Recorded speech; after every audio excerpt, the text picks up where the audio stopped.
Gloria a Dios. Los que estamos aquí, puede abrir su Biblia en el libro de Primera de Corintios, capítulo 12, versículo 4 al 7, que vamos a estar leyendo. Primera de Corintios, capítulo 12, versículo 4 al 7, ¿lo tiene? Amén. Nos ponemos de pie para leer la palabra del Señor. Amén. Dice así, en el nombre del Padre, del Hijo y del Espíritu Santo. Ahora bien, hay diversidad de dones, pero el Espíritu es el mismo. Y hay diversidad de ministerios, pero el Señor es el mismo. Y hay diversidad de operaciones, pero Dios, que hace todas las cosas en todos, es el mismo. Pero a cada uno le es dada la manifestación del Espíritu para provecho. Incline su rostro, vamos a orar y vamos a pedirle al Señor que le hable a nuestras vidas. Padre que estás en los cielos, Jesús, amén y amén. Amén. Puede repetir después de mí: ser de bendición en donde quiera que estemos. Es el propósito de Dios por el cual nacimos. Amén. Puede tomar su asiento. Amén. Hoy día vamos a ver este tema acerca de los dones del Espíritu Santo. Amén. El resumen de esta enseñanza dice así: el Espíritu no se presenta en nuestras vidas con las manos vacías. La gracia de Dios nos regala de inmediato, por medio del Espíritu Santo. Oiga bien, no solo la salvación, sino también aquellos dones que nos capacitan para el servicio en la iglesia. Amén. Cuando viene el Espíritu Santo a nuestras vidas, no solo trae salvación, sino que trae también esos dones. ¿Para qué? Para capacitarnos para el servicio. Amén.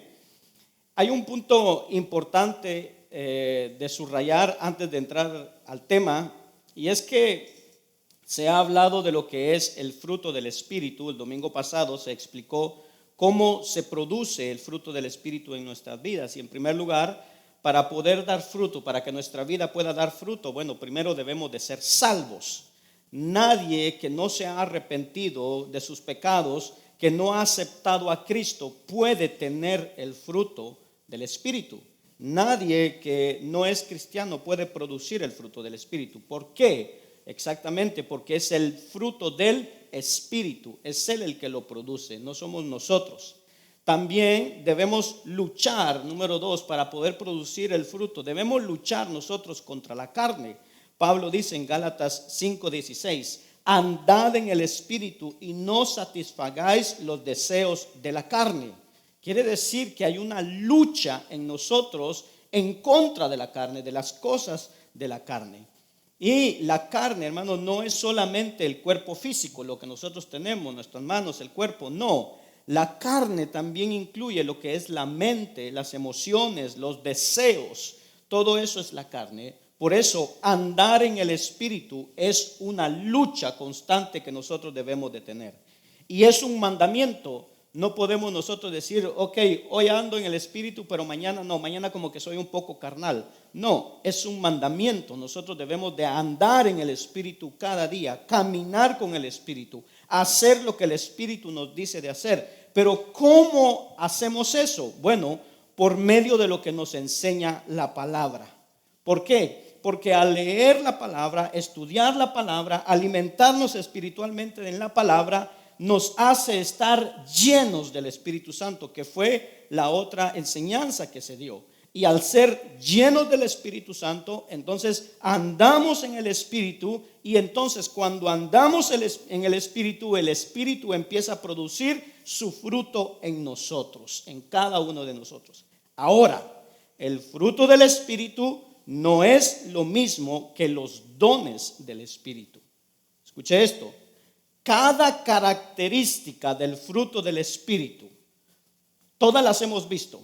A principio de año estudiamos la vida en el Espíritu y estuvimos viendo el amor, el gozo, la paz, la paciencia, la benignidad, la bondad, la fe, la mansedumbre, la templanza. Todo estuvimos viendo qué era ese fruto. Cada una de esas características debería de crecer y darse en cada uno de los cristianos. ¿Cuántos son creyentes aquí? Amén. ¿Sí? Cada una de esas características debería de producirse en nosotros. Todo creyente debería tener el mismo fruto que todos los demás creyentes. Todos. Pero, escuche bien esto, no todo creyente tendrá los mismos dones que el otro creyente.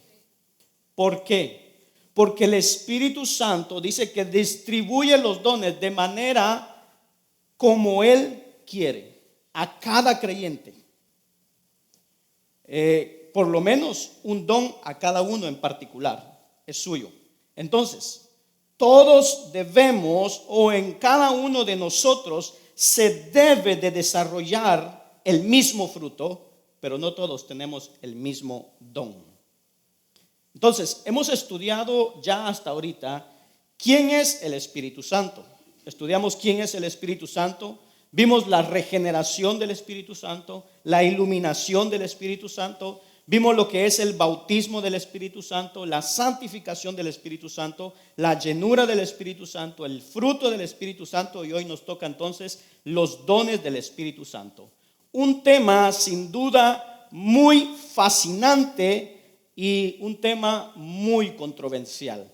¿Por qué? Por las distintas posturas que existen respecto a esto.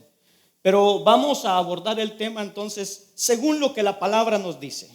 ¿Qué es lo que nos dice la palabra acerca de los dones del Espíritu? Y vamos a ver 3 puntos en esta mañana. Y entramos de lleno al punto número 1. Principales conceptos sobre los dones. Antes de mencionar cada uno de los dones, vamos a sentar las bases bíblicas de esta enseñanza. Significado de la palabra don. Es una palabra del griego que viene del griego charismata, a la que se deriva otra palabra que es charizomai y significa mostrar favor o dar libremente.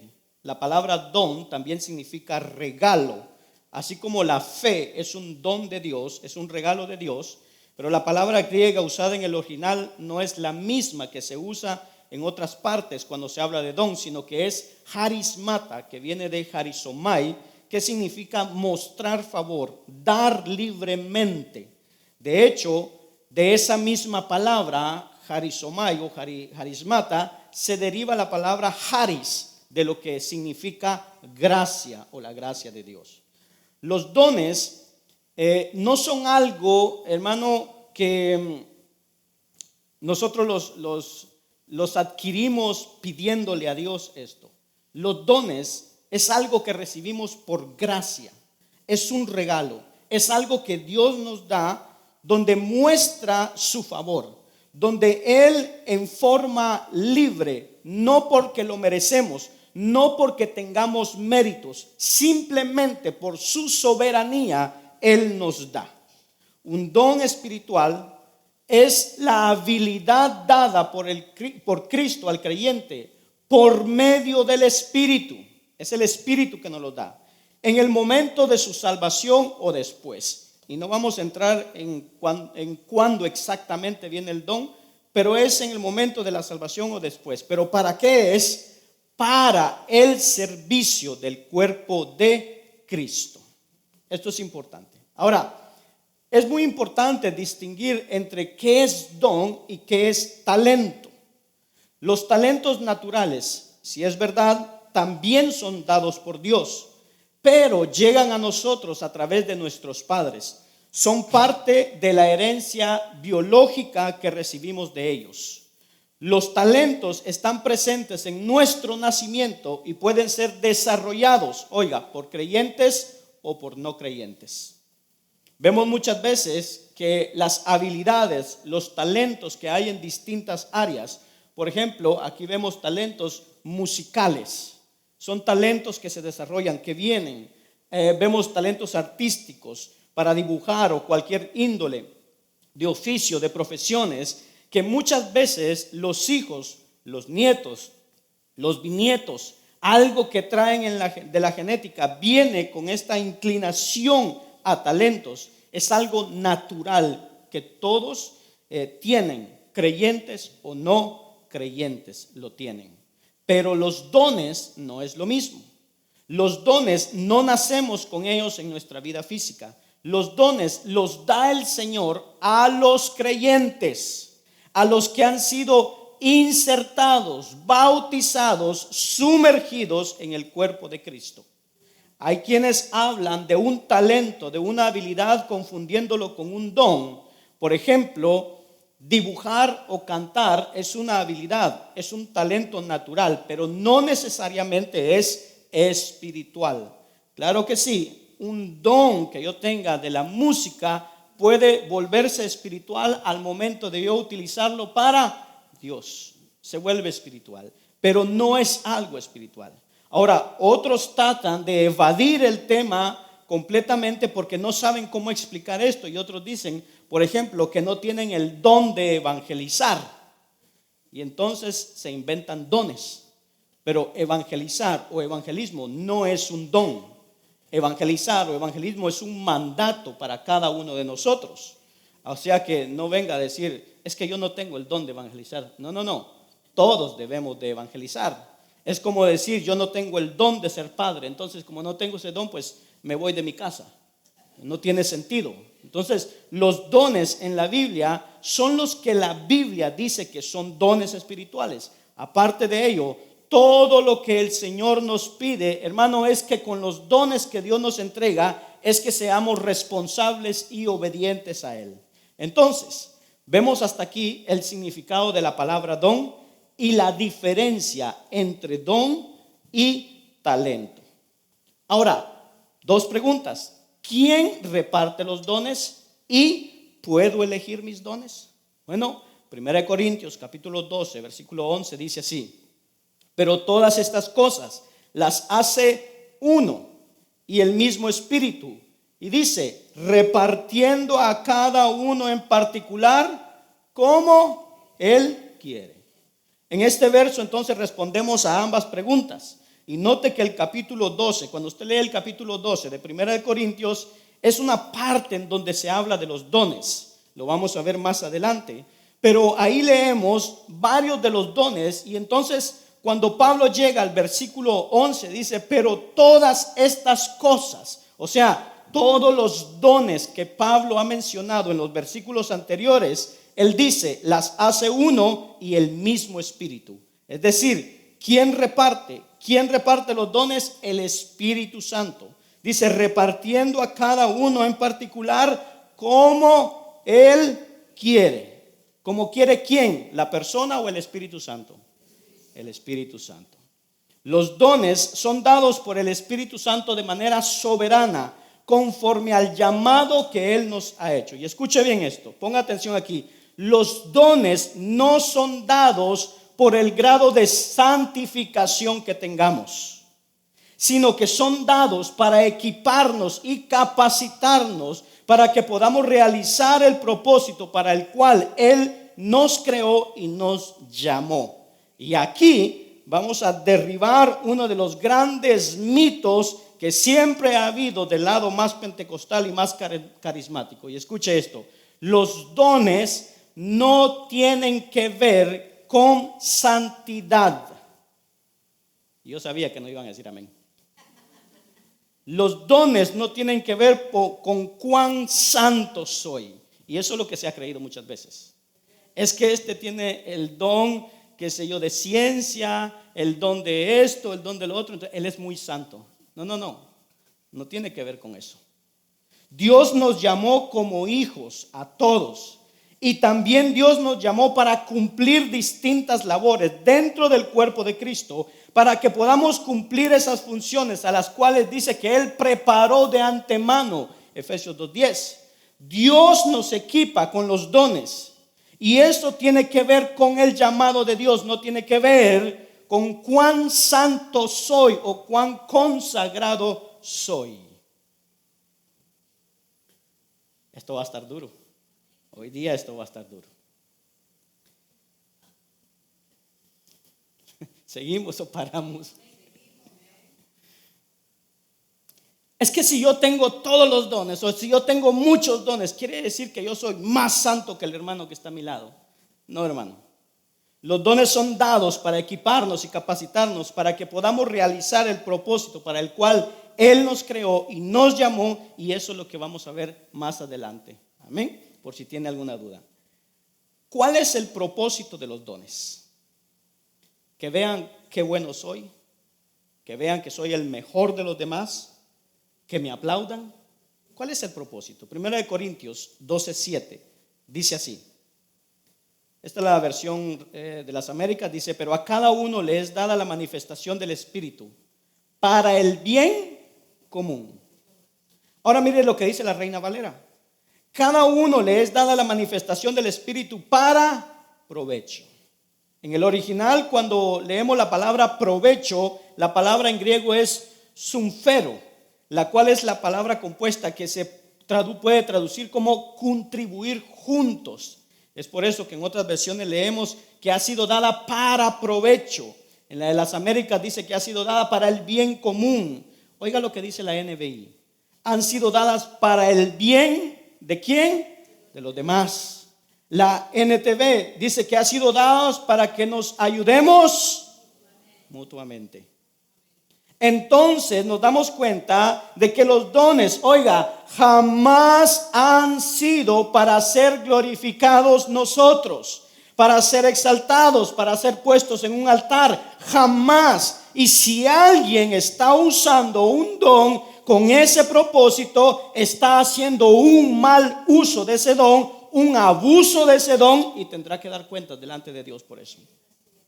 Efesios capítulo 4, versículo 11 al 12 dice así: y él mismo constituyó a unos apóstoles, a otros profetas, a otros evangelistas, a otros pastores y maestros, a fin de perfeccionar. ¿Con el propósito de qué? Perfeccionar a los santos para la obra del ministerio. ¿Para qué? Para la edificación del cuerpo ¿de quién? De Cristo. De manera que aquí vemos muy claro el propósito de los dones. Jamás ha sido para uso personal o para que yo sea exaltado. El propósito de los dones siempre es hacia afuera, de mí hacia los demás. Los dones no son para beneficio propio. Ahora, otra pregunta. Recuerde que estamos hablando de los principales conceptos de los dones. Otra pregunta: ¿todo creyente tiene al menos un don y alguien puede tener todos los dones? Primera de Pedro capítulo 4 versículo 10 dice así: cada uno según el don que ha recibido. Oiga bien, cada uno, todos los que estamos aquí, según el don que ha recibido. ¿Qué tiene que hacer? Ministrelo a los otros como buenos administradores de la multiforme gracia de Dios. ¿A quién le está hablando el apóstol Pedro? Le está hablando a los creyentes en general. Pedro está dando por sentado que cada creyente ha recibido al menos un don. Cada uno según el don que ha recibido. ¿Qué tiene que hacer? Pedro está exhortando aquí, dice: ministrelo a otros como buenos administradores de la multiforme gracia de Dios. Es decir, Pedro está dando por hecho que por lo menos, hermano, en cada uno de nosotros hay un don que Dios ha puesto en cada creyente. Ahora, ¿alguien puede tener todos los dones?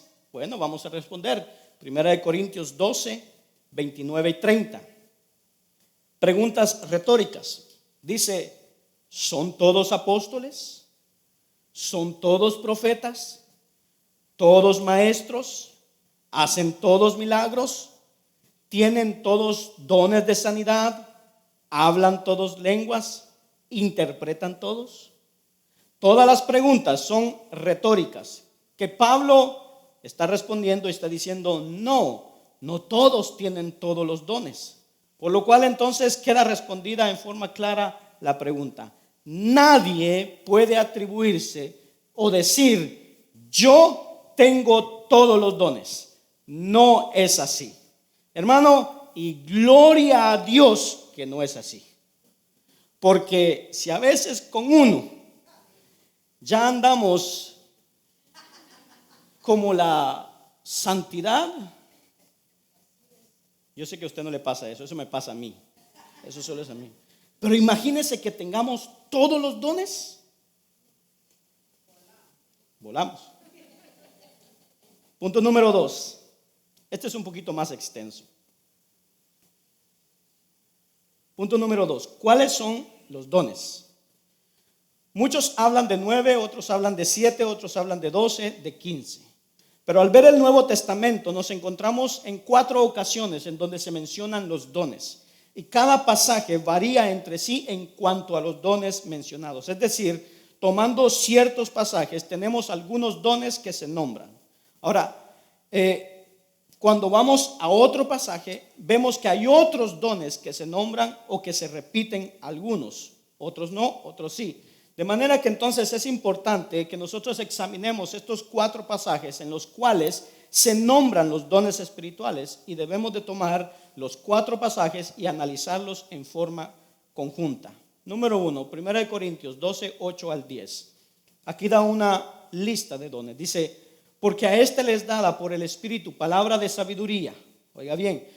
Otro, palabra de ciencia según el mismo Espíritu, a otro fe por el mismo Espíritu, a otro dones de sanidades por el mismo Espíritu, a otro el hacer milagros, a otro profecía, a otro discernimiento de espíritu, a otro diversos géneros de lenguas y a otro interpretación de lenguas. Entonces, aquí tenemos un listado que encontramos en 1 Corintios 12, 8 al 10, pero baje un poquito más al verso 28. Porque llegamos al 10, pero cuando nos vemos en el verso 28, Pablo añade otros y dice, y a unos puso Dios en la iglesia, primeramente apóstoles, luego profetas, lo tercero maestros, los que hacen milagros, después los que sanan, los que ayudan, los que administran y los que tienen don de lenguas. Vamos ahora a la carta a los Romanos capítulo 12, versículos 6 al 8. Y aquí vemos otro listado que el apóstol menciona. Romanos 12, 6 al 8 dice, de manera que teniendo diferentes dones, según la gracia que nos es dada, si el de profecía, úsese conforme a la medida de la fe, o si de servicio, en servir, o el que enseña, en la enseñanza, el que exhorta, en la exhortación, el que reparte con liberalidad, el que preside con solicitud y el que hace misericordia, ¿cómo lo tiene que hacer? Con alegría, no enojado, con alegría. Entonces, vemos que la lista se va ampliando, algunos se repiten, otros se añaden y que Pablo nos da, hermano, toda esta lista en los Corintios y después en Romanos. Pero vamos ahora a Efesios capítulo 4, versículo 11, donde Pablo mismo vuelve a hablar y él dice, y él mismo constituyó a unos apóstoles, a otros profetas, a otros evangelistas, a otros pastores y maestros. Amén. A pesar de que algunos toman esto como ministerio solamente, nosotros debemos de entender que son también labores que Dios ha dado para la edificación de la iglesia. Por lo cual, lo más correcto es tomarlo como dones ministeriales. Los otros dones quizás son más dones de manifestación, pero estos también son dones, son regalos que Dios ha dado para la iglesia, para que la iglesia sea edificada. Ahora, al sumar los 4 pasajes bíblicos, podemos tener un panorama más amplio de los dones espirituales. Y los vamos a nombrar rápidamente para que veamos cuántos dones podemos recolectar en estos 4 pasajes que hemos leído.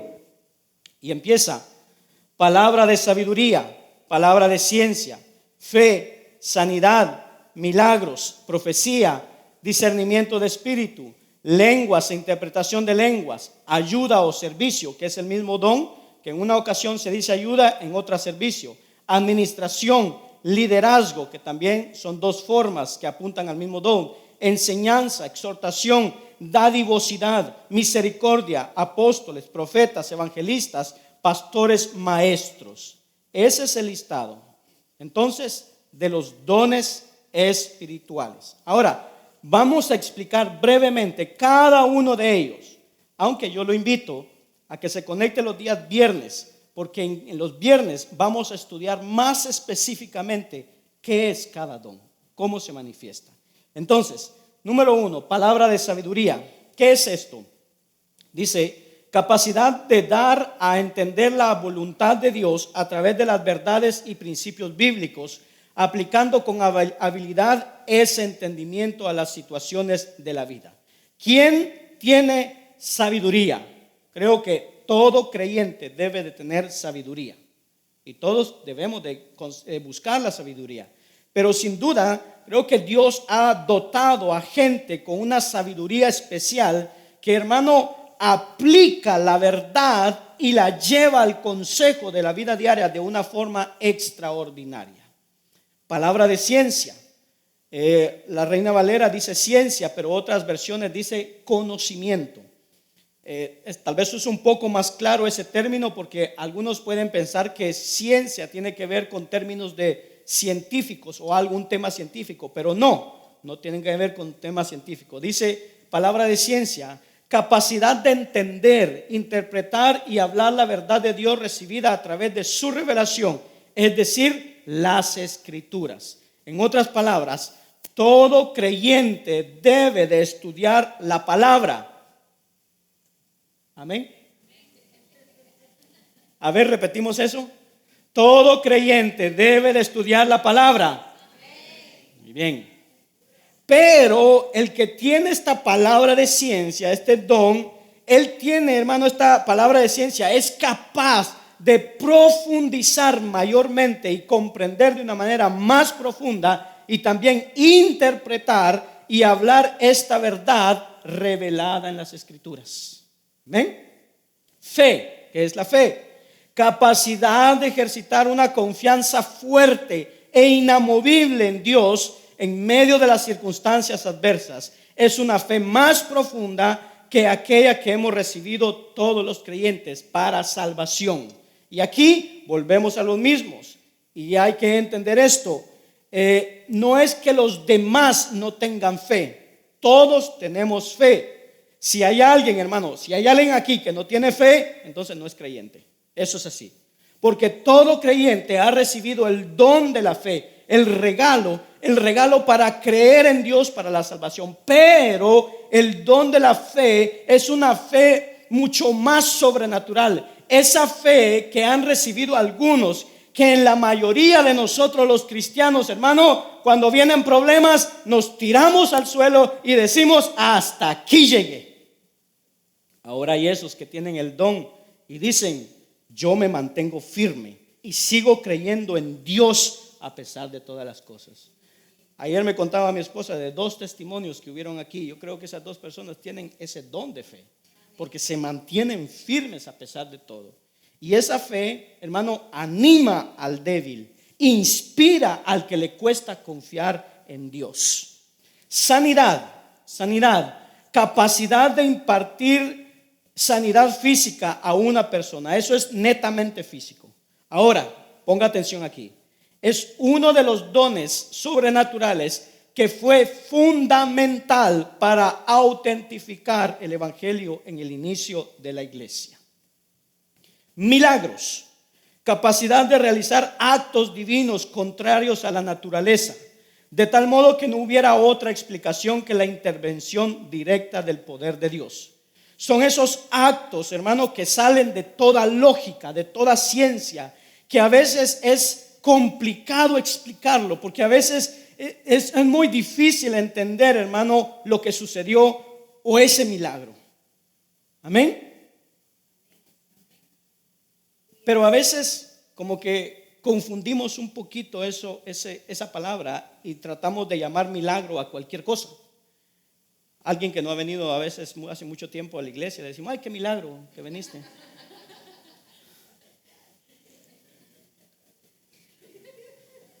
Pero este también es uno de los Señor, perdóname. Este también es uno de los dones sobrenaturales que sirvieron para autentificar el evangelio al inicio de la iglesia. Profecía. El significado primario de profecía es, escuche bien, proclamar la revelación de Dios y no el predecir el futuro. Eso es profecía. Proclamar la revelación de Dios y no el predecir el futuro. Hay que tener cuidado con esto, porque en la Edad Media surgió, y no en la iglesia, sino que en la parte secular surgió un pensamiento en inducir que la profecía era netamente predecir el futuro. Pero eso es en lo secular, y encontramos también profetas en lo secular. Un profeta famoso que hace varios siglos atrás que la gente, hermano, escuchó mucho y muchos lo mencionan y lo citan, que es Nostradamus, profeta. ¿Por qué? Porque se ha tergiversado el término profeta o profecía como predecir el futuro. Pero bíblicamente profecía es proclamar la revelación de Dios. Amén. Entendiendo esto, sabemos que este don tiene que ver con la proclamación de la voluntad de Dios, por lo cual, oiga bien, toda profecía debe apegarse estrictamente a lo que está escrito aquí, a la palabra de Dios.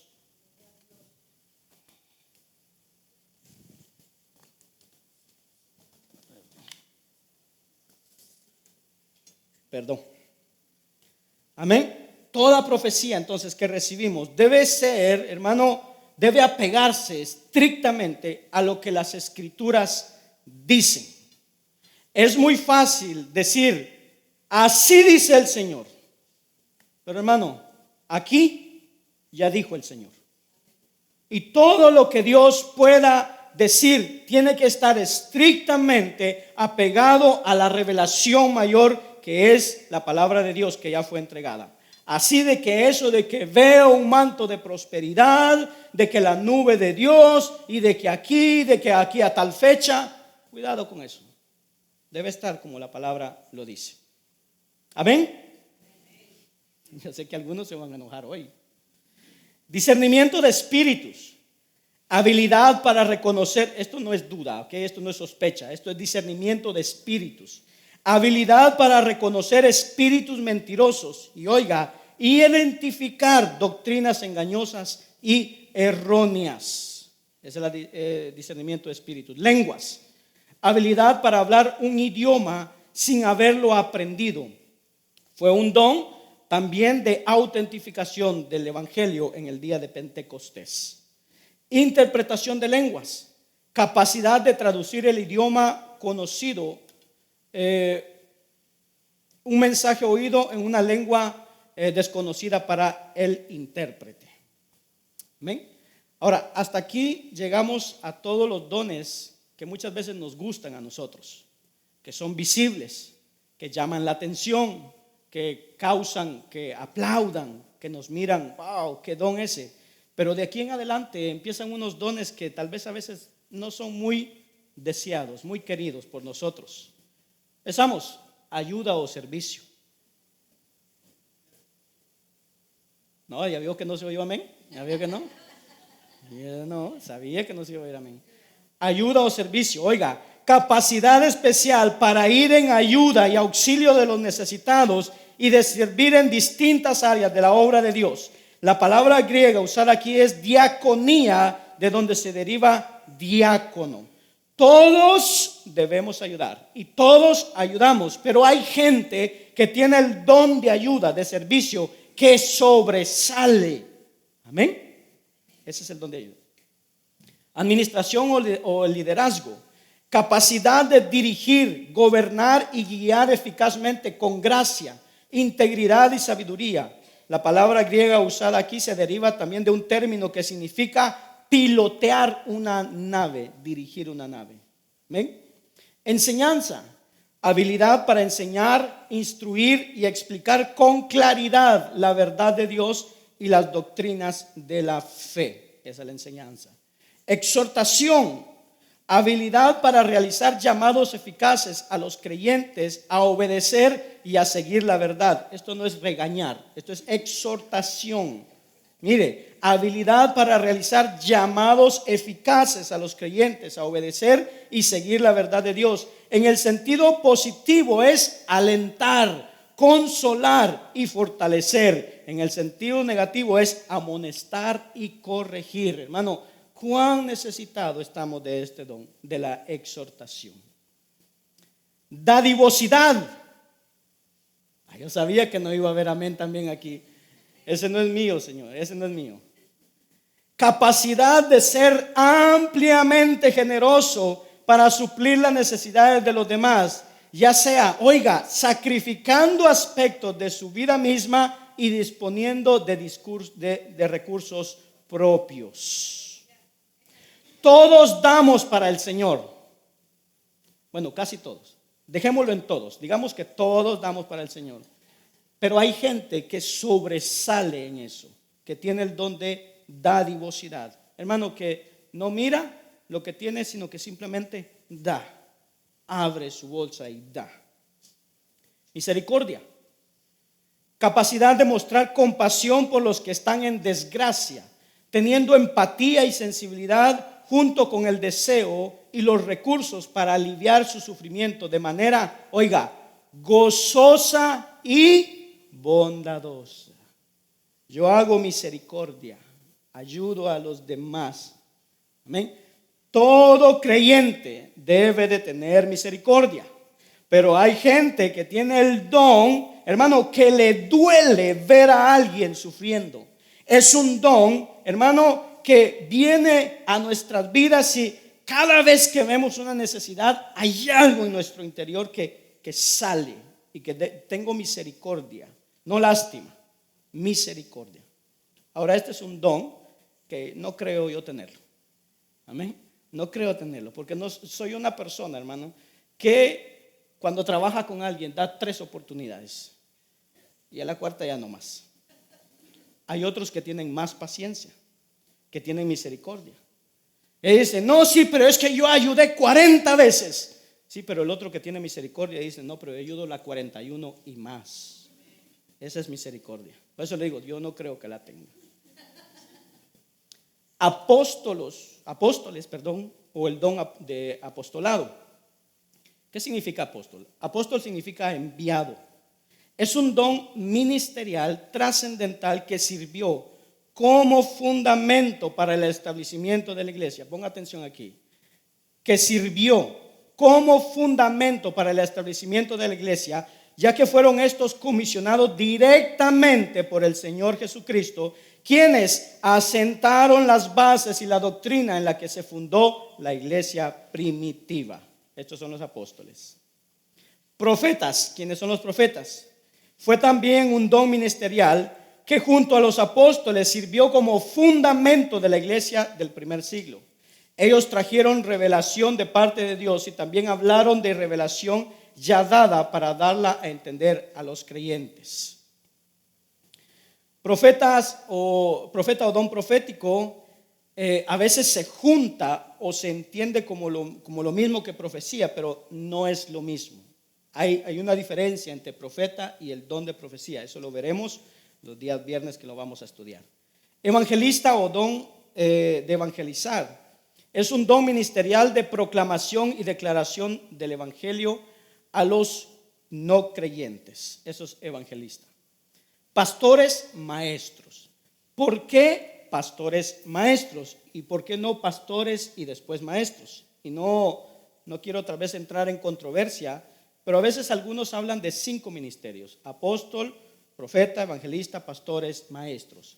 Pero la verdad es que cuando nosotros vemos ahí en Efesios 4:11, vemos que la figura de pastor y maestro están juntas, están ligadas. Pablo dice, constituyó a algunos apóstoles, a otros profetas, a otros evangelistas, y dice, y a otros pastores y maestros.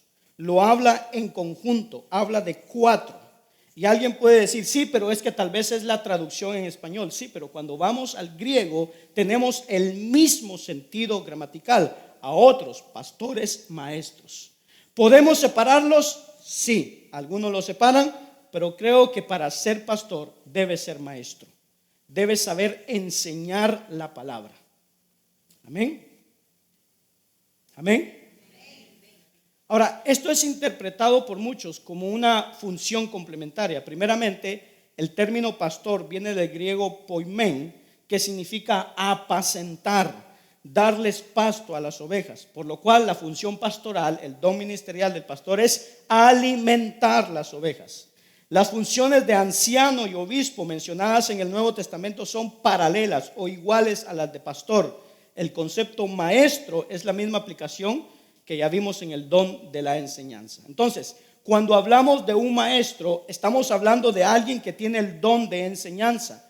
Pero es importante para que vayamos haciendo un complemento, hermano, que Pablo, cuando habla de los requisitos de un obispo o de un pastor, dice que debe de ser apto para enseñar. Entonces, un pastor, hermano, no solo está para dar caramelos. Un pastor debe ser un maestro. Un pastor debe tener el don de la enseñanza. El alimento, hermano, que da no es físico. El alimento que da es espiritual. ¿Y cómo alguien va a dar el alimento si no sabe cómo cocinarlo? Si no entiende la palabra, si no tiene el don de enseñanza, no puede pastorear. Un pastor debe ser un maestro. Amén. Ahora, hemos dado una pasada rápida de todos los dones que podemos ver en los 4 listados. Primera de Corintios 12, 8 al 11, Primera de Corintios 12, 28, Romanos 12, 6 al 8 y Efesios 4, 6. Y ahí tenemos todos los dones que se mencionan en las Escrituras. ¿Cuál es el don que tiene usted? Hermano, por lo menos 1, 2 o 3. Pastor, yo no tengo ninguno. ¿Por qué no tiene ninguno? Es que el Señor se le olvidó repartirme a mí. ¿O será que no lo ha descubierto? ¿O será que usted se está enfocando en otra cosa en donde Dios no lo quiere usar ahí? Son preguntas importantes que tenemos que respondernos.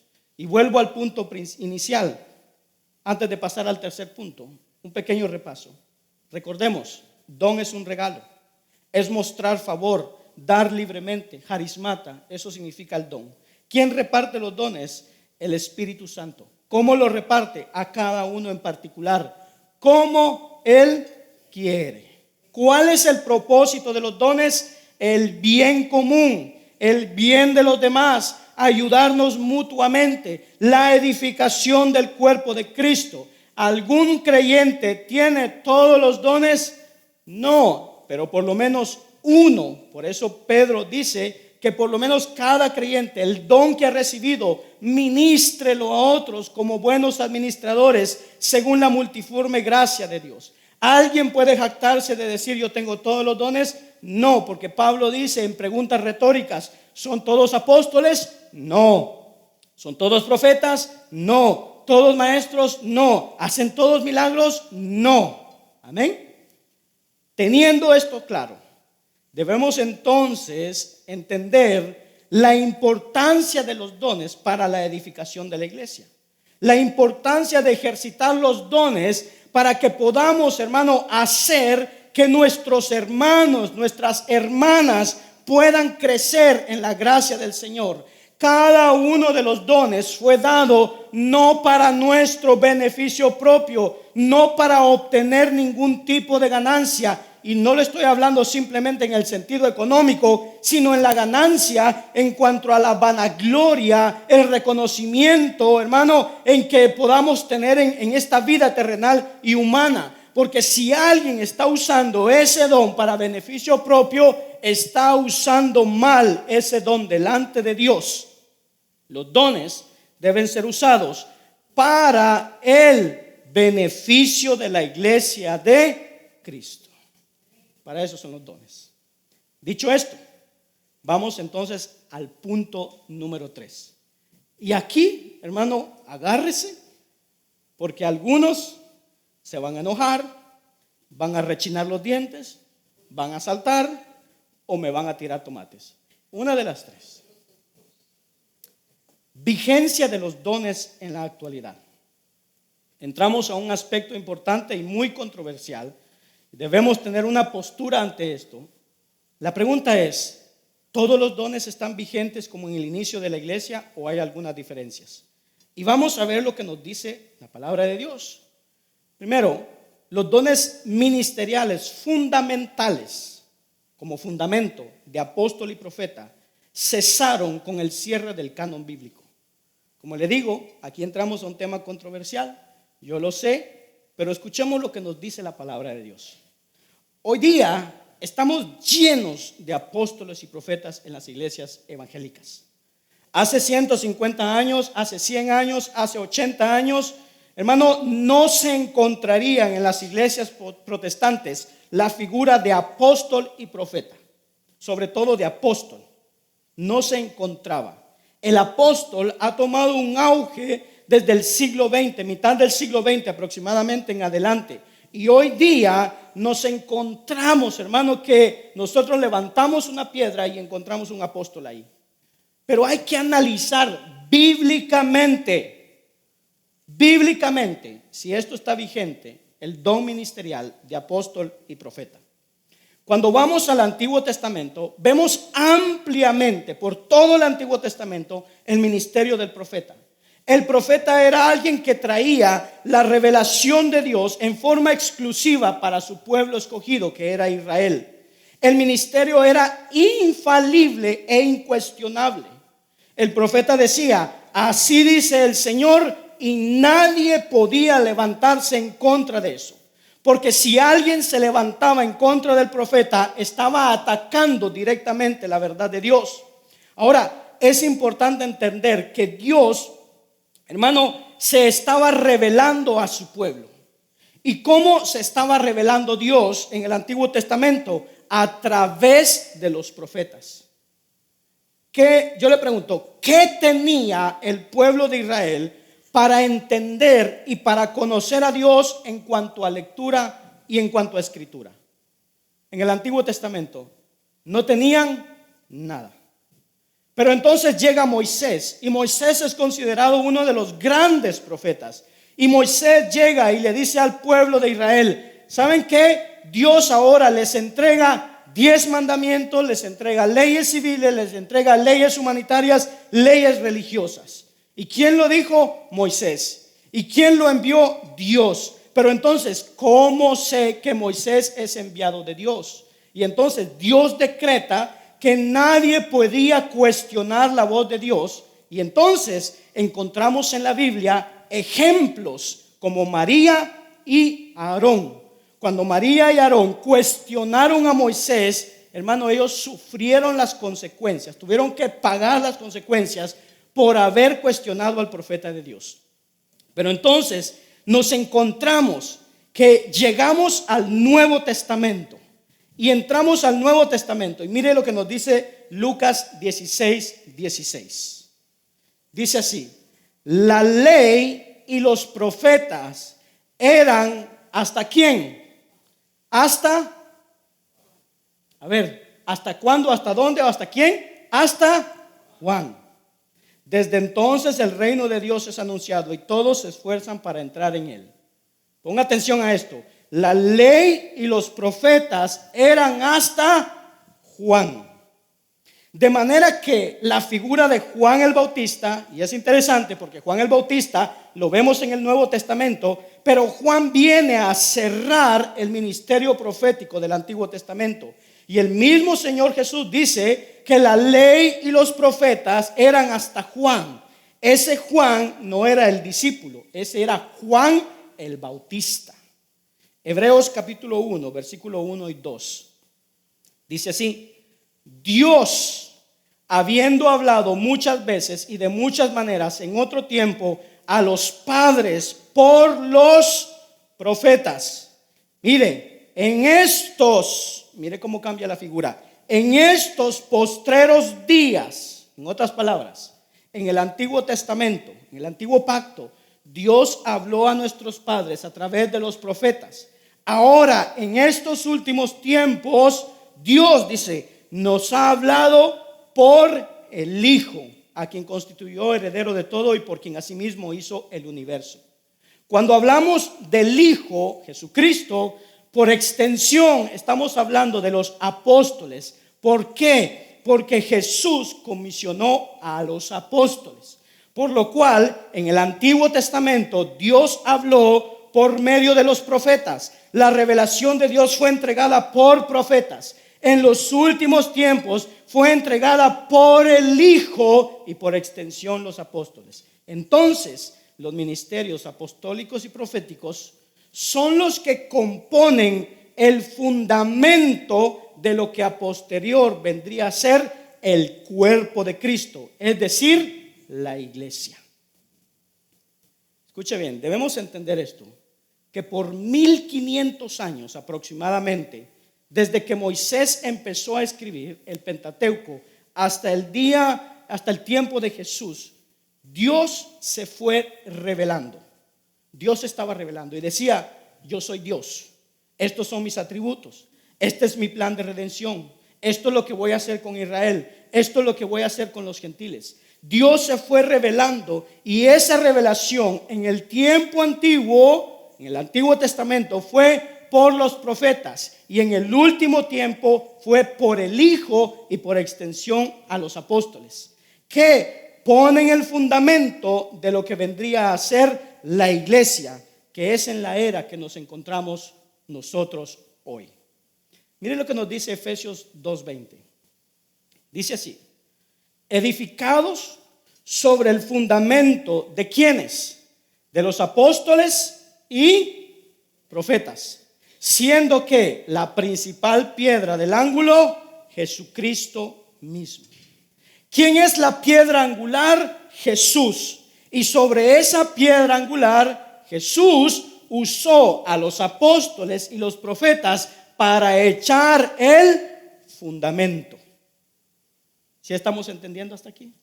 ¿Amén? Entonces, cuando hoy día hablamos de apóstoles y profetas, estamos hablando de nuevos fundamentos para una iglesia que ya empezó a ser construida y edificada en el siglo I, desde el día de Pentecostés. Entonces, hermano, no podemos poner el fundamento más de una vez. Los que trabajamos o los que hemos trabajado en construcción, sabemos que el fundamento se pone una vez, y después del fundamento se empieza a construir sobre ese fundamento. No hay dos fundamentos. ¿Sí? Hermano Emilio, así es, ¿verdad? Para tener corroboración. Entonces, los dos hemos trabajado en construcción y sabemos esto. Cuando el fundamento es puesto, sobre ese fundamento se empieza a construir el edificio, la iglesia. No hay dos fundamentos. ¿Quiénes fueron los apóstoles y profetas?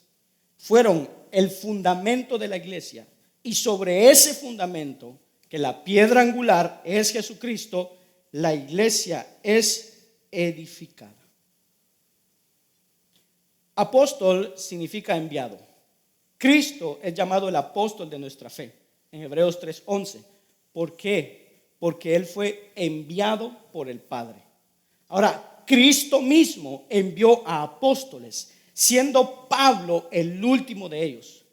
Todos los apóstoles tenían que ser testigos oculares del Cristo resucitado y haber sido comisionados, llamados en forma directa por Jesús, y todos eran hebreos.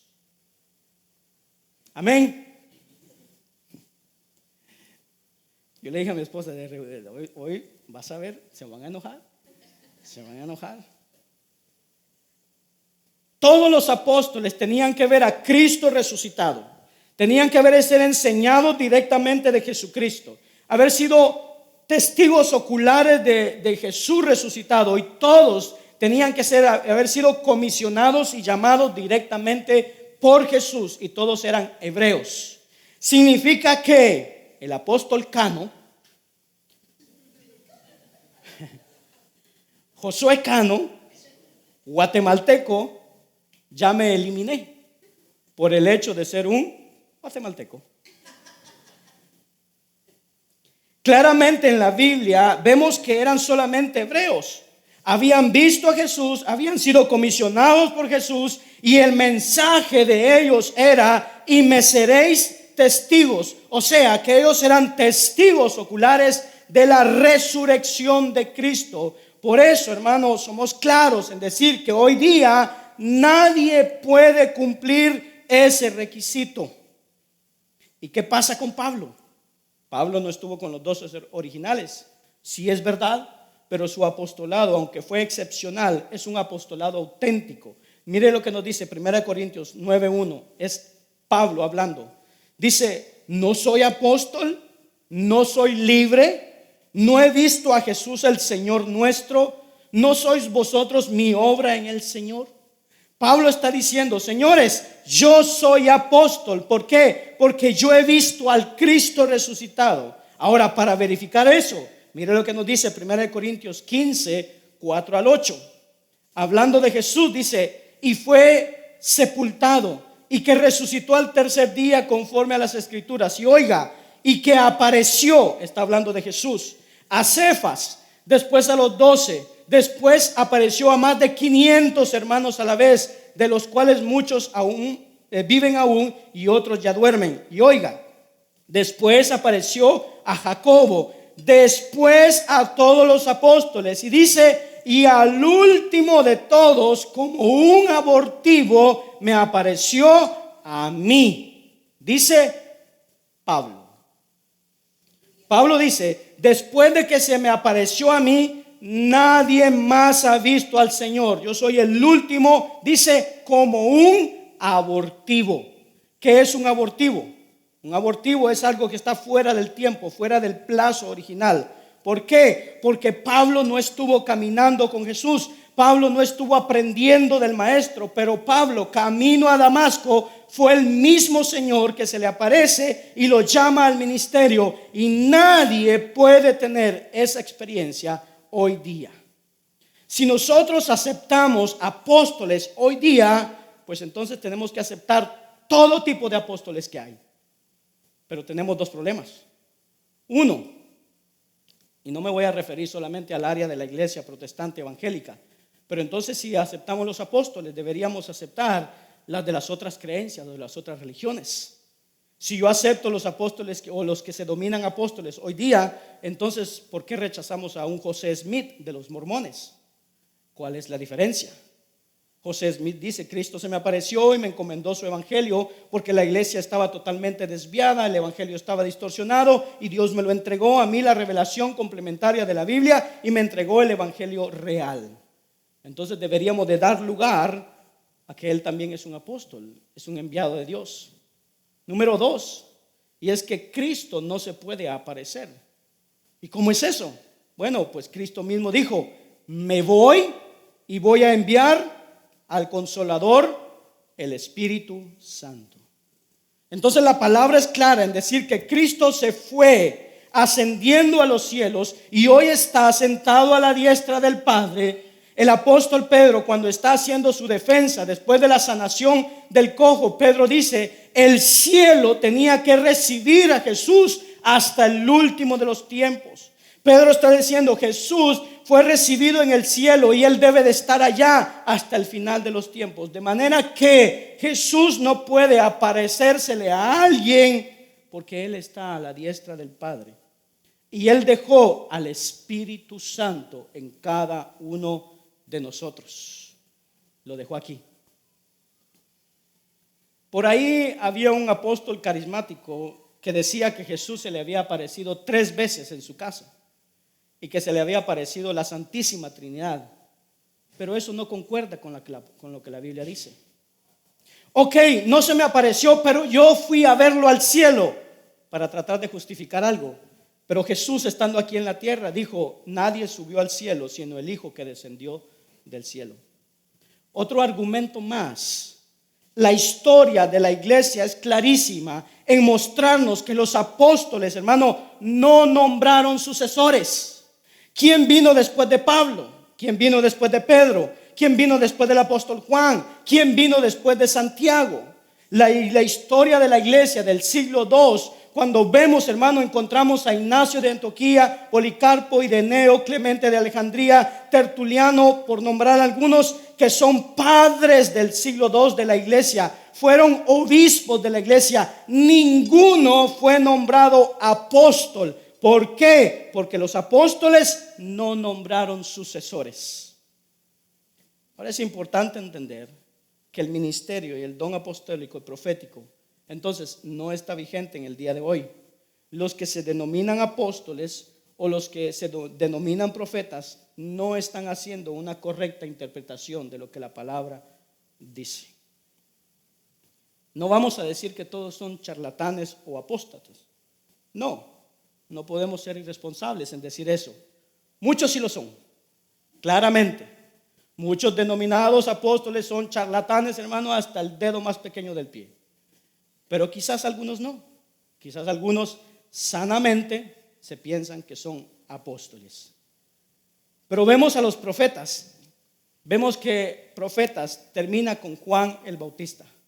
A pesar de que tenemos algunas menciones de profetas en la iglesia primitiva, como Agabo, por ejemplo, encontramos que esas funciones de profetas fueron complementarias a los apóstoles, porque la revelación aún se estaba entregando, aún estaba siendo entregada. Ahora, recordemos en una iglesia en Corinto, en Éfeso, en Galacia, en las distintas iglesias, hermano, no estaban las cartas. Y si había una carta que Pablo escribía, por ejemplo la carta a Éfeso, pues esa carta tenía que ser enviada a Éfeso, no la tenían las otras iglesias. ¿En qué podíamos basarnos o en qué se podían basar? Tenía que ser entonces a través de la revelación que seguía siendo dada a través de los apóstoles y los profetas, que juntos formaron entonces el fundamento. Y una vez que la revelación se cierra, el canon de la Biblia se cierra, el punto final de Apocalipsis, hermano, creemos que el don apostólico y profético termina su función. Si nosotros pensamos que sigue, entonces nosotros estamos haciendo una competencia al fundamento que ya fue puesto una vez para la iglesia y que fue edificada. Amén. Amén. Está duro. Bueno, vamos a otro. La vigencia de los dones sobrenaturales. La vigencia de los dones sobrenaturales. Si reconocemos o entendemos que el apostolado cesó, debemos entender y dar por hecho lo mismo con respecto a ciertos dones sobrenaturales o milagrosos. ¿A qué nos referimos? Vio que nombramos una lista de dones, pero dentro de ellos hay dones que son sobrenaturales y milagrosos. Nos referimos específicamente al don de milagros y de sanidad. Ahora, escuche bien, ponga atención aquí. Tenemos claro, y repita esto conmigo, Dios sigue haciendo milagros. A ver, más fuerte, Dios sigue haciendo milagros. Sigue sanando. Sigue haciendo prodigios. Sigue haciendo maravillas. Porque Él es el mismo. Ayer, hoy y por los siglos. Amén. Amén.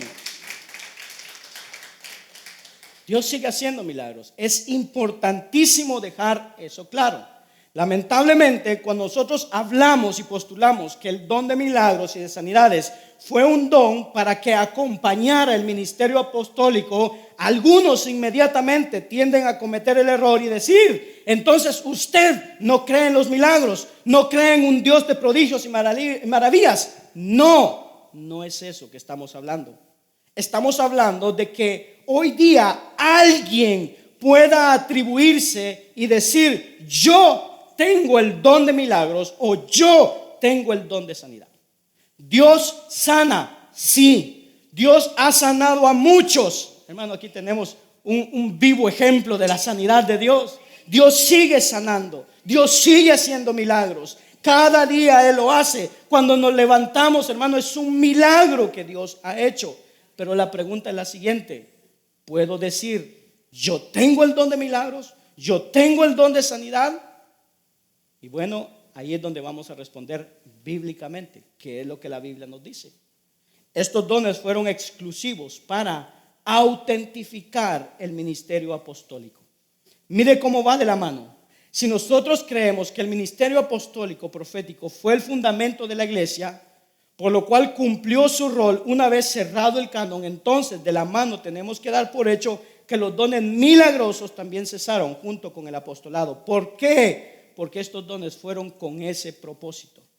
Segunda de Corintios 12:12 dice: con todo, las señales de apóstol, escuche bien, las señales de apóstol, han sido hechas entre vosotros en toda paciencia. ¿Y qué dice? Por señales, prodigios y milagros. ¿Cuál era la autentificación de un apóstol? Señales, prodigios y milagros. ¿Por qué era necesaria esa señal, hermano? Para autentificar el mensaje entregado que venía de parte de Dios. Esto fue así desde el primer escritor de la Biblia, que fue Moisés. Imagínense, Moisés, hermano, llega delante del pueblo de Israel y le dice: señores, ahora ustedes tienen 10 mandamientos, tienen leyes civiles, leyes higiénicas, leyes ceremoniales para cumplir. Y el pueblo dice: bueno, ¿y por qué tenemos que hacer caso a eso? ¿De dónde dice eso? ¿Alguien puede contestar el teléfono, por favor? Dios entonces dice, Éxodo capítulo 4, versículo 1 al 9, dice así: entonces Moisés respondió, oiga bien, he aquí que ellos no me creerán. ¿Quiénes? El pueblo de Israel. No me creerán ni me oirán mi voz, porque dirán: no te ha aparecido Jehová. Y Jehová dijo: ¿qué es lo que tienes en tu mano? Y él respondió: una vara. Y él le dijo: échala en tierra. Y él la echó en tierra y se hizo culebra. Y Moisés huía de ella. Entonces dijo Jehová a Moisés: extiende tu mano y tómala por la cola. Y la extendió su mano y la tomó y se volvió de nuevo una vara. Por esto, versículo 5, por esto creerán que se te ha aparecido Jehová, el Dios de tus padres, el Dios de Abraham, el Dios de Isaac y Dios de Jacob. Versículo 6. Y le dijo además Jehová: mete ahora tu mano en tu seno. Y él metió la mano en su seno, y cuando la sacó, he aquí su mano estaba leprosa como la nieve. Y le dijo: vuelve a meter tu mano en tu seno. Y él volvió a meter su mano en su seno, y al sacarla de nuevo del seno, he aquí se había vuelto como la otra carne. Versículo 8, escuche: si aconteciere que no te creyeren ni obedecieren a la voz de la primera, ¿qué? Señal, creerán a la voz de la postrera.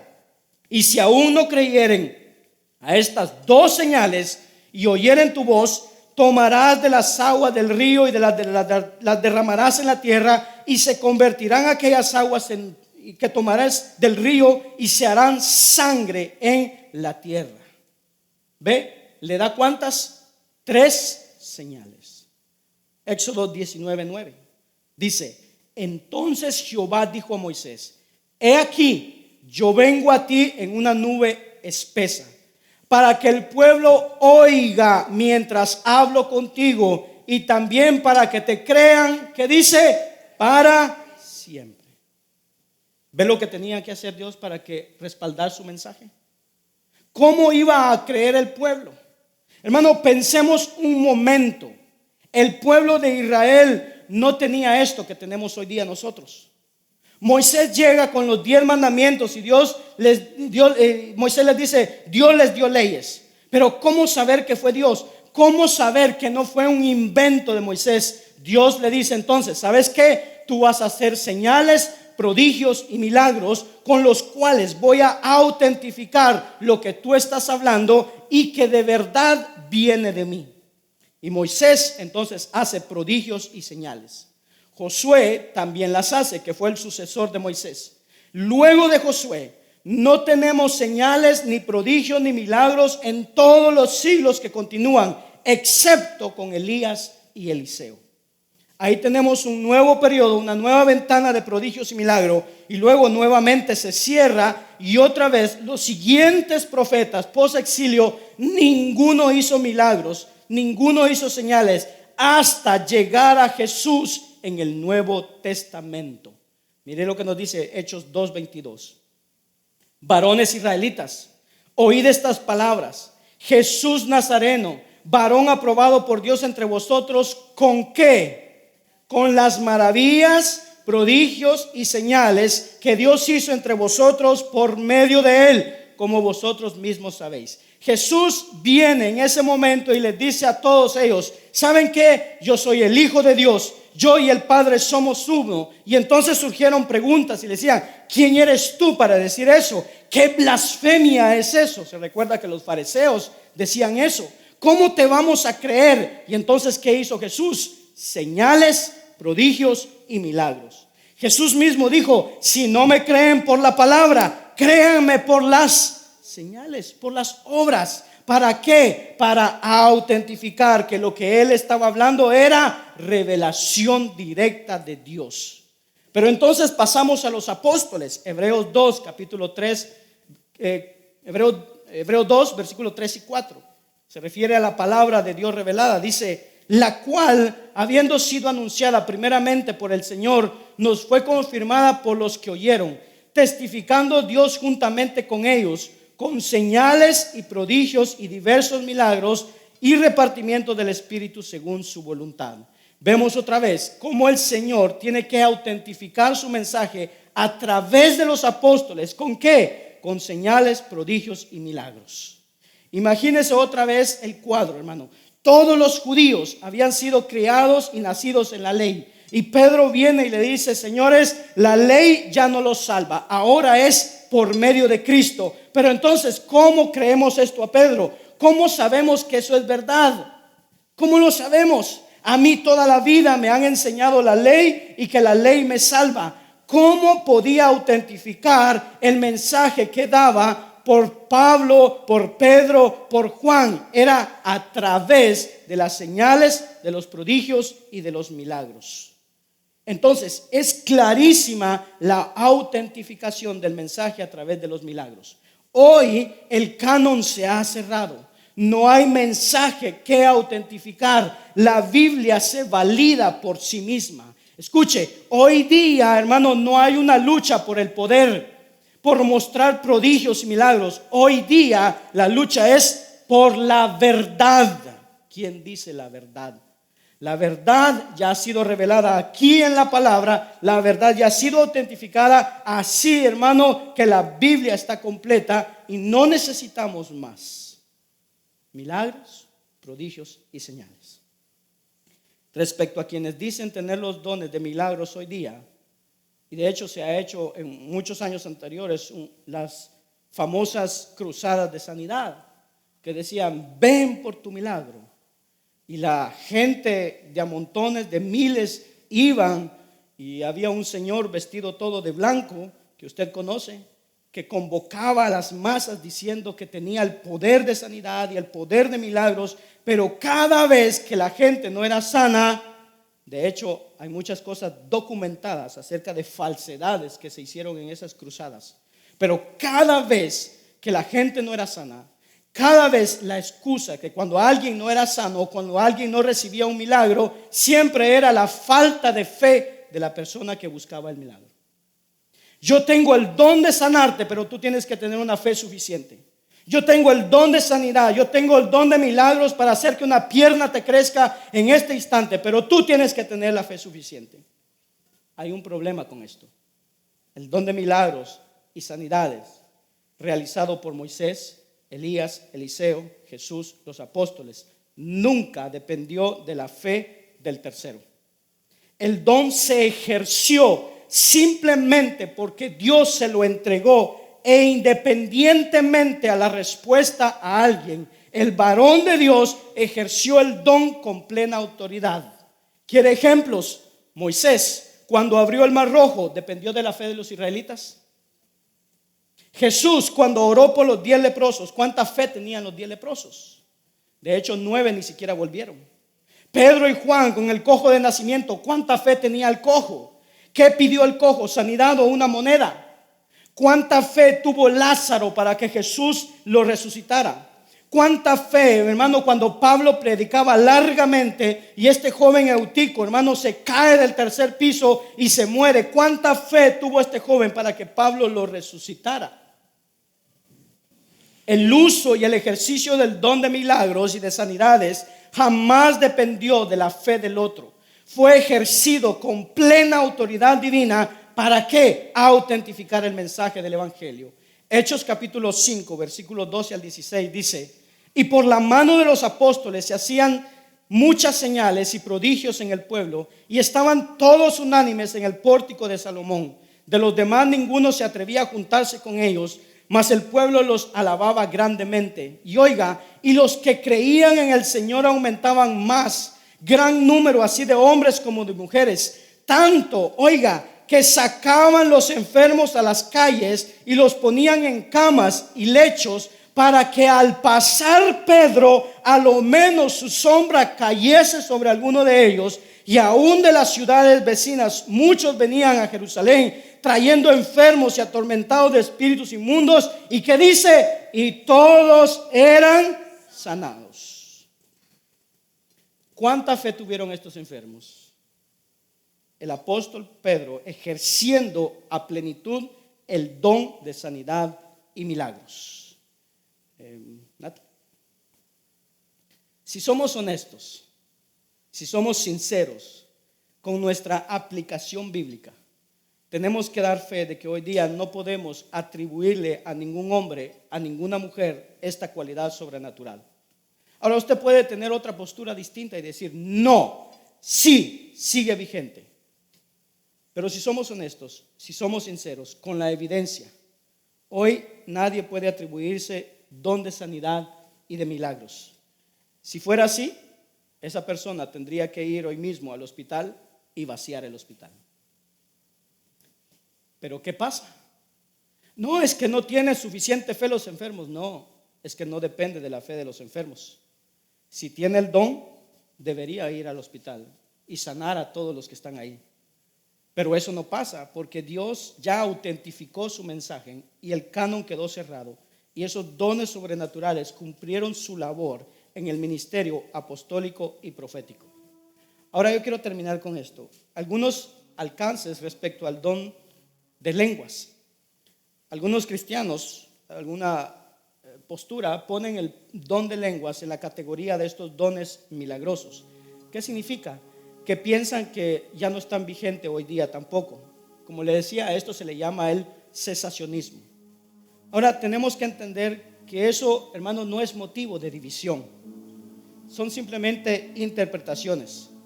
Por otro lado, tenemos el continuismo que decía, que considera que sí está vigente el don de lenguas.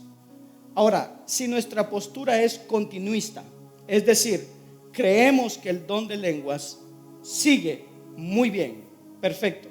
Ahora, debemos de hacerlo bajo la regulación de lo que dice la Biblia. Es ahí donde debemos de basarnos. Amén. 4 puntos para que podamos entonces poner en contexto el don de lenguas. Si nosotros tenemos esta postura continuista. Número 1, no todos hablan en lenguas. Y eso es un error que se ha cometido en la iglesia. Todos tienen que hablar en lenguas porque entonces no tienen al Espíritu Santo. Y eso es un error, porque la misma Biblia dice que no todos tienen el mismo don. 1 Corintios 12, 29, 30, que lo leímos. Cuando se insta a que toda una iglesia hable lengua, estamos haciendo un error doctrinal, porque no todos pueden tener ese don. Número 2, no es un don que edifique a los demás, a menos que sea acompañado de la interpretación. 1 Corintios 14, 4 dice: el que habla lengua extraña, a sí mismo se edifica, pero el que profetiza edifica la iglesia. Es decir, si habla en lenguas, gloria a Dios, hermanos, si usted lo hace, pero la iglesia no está siendo edificada, porque se necesita otro don que lo acompañe, que es la interpretación de lenguas. Y Pablo dice: prefiero que profeticéis, porque la profecía es superior a la lengua. Número 3, no debemos darle prioridad en un culto público. 1 Corintios 14, 19. Y no se enoje conmigo, hermano. Dice: pero en la iglesia prefiero hablar 5 palabras con mi entendimiento para enseñar también a otros, que 10,000 palabras en lengua desconocida. Y Pablo ahí mismo dice que él habla en lenguas más que todos ellos, en el verso anterior. Pero dice: pero en la iglesia prefiero hablar 5 palabras en mi entendimiento, En otras palabras, prefiero hablar 5 palabras en español que usted va a entender y ser edificado, que hablar 10,000 palabras desconocidas. Y esto es importante porque alguien que dice tener el don de lenguas o de profecía viene muchas veces, hermanos, se paran aquí, empiezan a predicar y empiezan 500 palabras que nadie entiende y una en español, y otras 500 palabras que nadie va a entender y luego otra en español, y después otras 500 palabras, y al final de todo digo solo gloria a Dios. Y se tomó 20 minutos para decir todo lo que tenía que decir, porque lo demás lo dijo en lengua. La instrucción de Pablo es totalmente diferente. Pablo dice: en la iglesia, escuche bien, en la iglesia prefiero hablar 5 palabras con entendimiento para enseñar a otros que 10,000 palabras en lengua desconocida. Ahora, verso 23 dice: si pues toda la iglesia se reúne en un solo lugar y todos hablan en lenguas y entran, ¿qué dice? Indoctos o incrédulos, ¿no dirán que estáis locos? ¿Qué dice Pablo?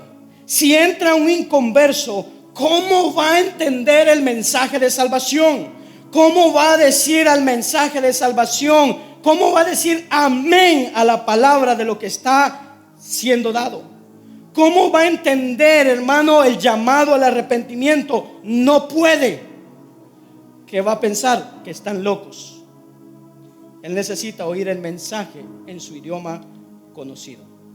Número 4, la manifestación pública del don de lenguas debería ser totalmente acompañada y limitada. 1 Corintios 14, 26, 28 dice: si habla alguno en lengua extraña, sea esto por 2 o lo más 3, y por turno, y uno, ¿qué dice? Interprete. Ahora verso 28: y si no hay intérprete, ¿qué dice? Calle en la iglesia y hable para sí mismo y para Dios. Pablo es muy categórico en decir: si vas a hablar en lenguas y nadie te va a entender, calla. Háblalo para Dios, háblalo en tu adoración privada, háblalo en tu recámara, háblalo en tu oración. Pero si nadie va a entender, entonces Pablo dice: calle en la iglesia. Conclusión: los dones son experiencias de la gracia de Dios entregada a los creyentes para la edificación del cuerpo de Cristo. Entendiendo este principio y entendiendo que no tiene nada que ver con mayor espiritualidad, con mayor santidad, o un estándar superior, o un estatus superior, tendremos, escuche bien la pregunta, tendremos la humildad suficiente para darle un uso correcto y no caer en el abuso como hizo la iglesia de Corintio. ¿Cuál es la iglesia en donde más predominaban los dones? La iglesia de Corintio. ¿Cuál es la iglesia más pecaminosa? Corintio. Divisiones, pleitos, iras, adulterios, fornicación, lascivia. Uno que tenía la esposa de su papá. Eso era Corintios. Sin embargo, tenía todos los dones. Entonces vemos que los dones no es por lo santo que somos, simplemente son regalos que Dios ha dado. Eso nos dice algo. Debemos de tener cuidado, debemos de dar un uso adecuado y entender que todo